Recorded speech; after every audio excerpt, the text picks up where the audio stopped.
I'm going to move to the member for Frome. Thank you, Mr Speaker. My question is to the Minister for Education. Can the Minister please update the House on the progress of the review of the regional school bus policy, which I am led to believe was completed in February this year? And also, this is in addition to my previous questions in September last year and also June this year. Minister for Education.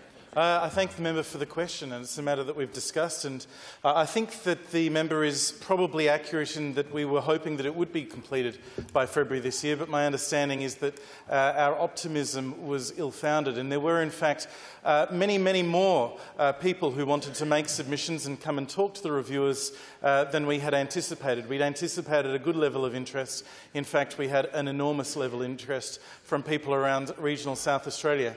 I appreciate the frustration of not just the member for Frome, but potentially more particularly families of school communities across South Australia who are looking forward to seeing not just the review, but any potential policy implications that might be drawn from the review. And I can certainly advise the member for Frome that there are a good number of members on this side of the House too who have been asking about this question, and some of which asked about it this morning when there were some briefings in relation to the regional consultation on Year 7 to high school.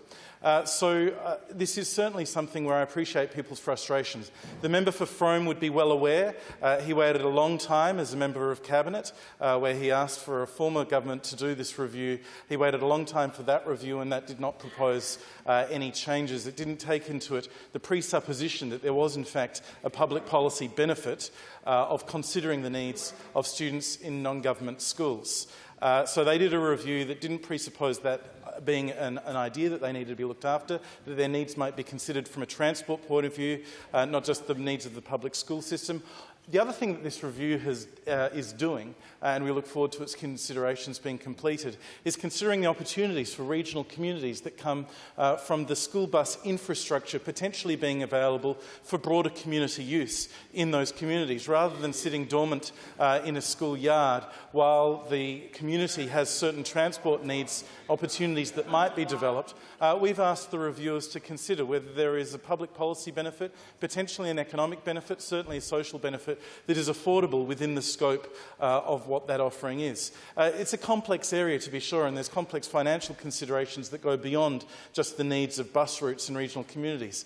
Some other issues that have been raised revolve around the application of the current policy, which is obviously for public school students to have a right of access to their local public schools. So currently, students from non-government schools who are approximately on the route can get on the bus. Potentially students in preschool or kindergarten services can get on the bus as well, but they don't have a right to that access.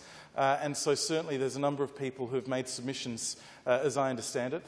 I haven't been provided the submissions by the reviewer, but I've certainly been given copies of or advice from people who have made submissions about what was in their submissions. So I know this is an issue that's been raised as well. So it's a significant review. I'm looking forward to seeing what it recommends and how it proposes to handle those complex sets of interrelated issues between the Transport Department, between the Education Department, between Treasury funding it. And when that review comes to, I think will be going to the Treasurer first, as Treasury is leading the review. I imagine the Minister for Transport and I will hopefully get briefed on it very soon thereafter, and it will obviously go to Cabinet for further consideration. Once we're in a position to make any announcements, I look forward to doing so, and I've absolutely no doubt that the member for Frome and I will have a good chat, potentially over a piece of pizza while we're having that chat.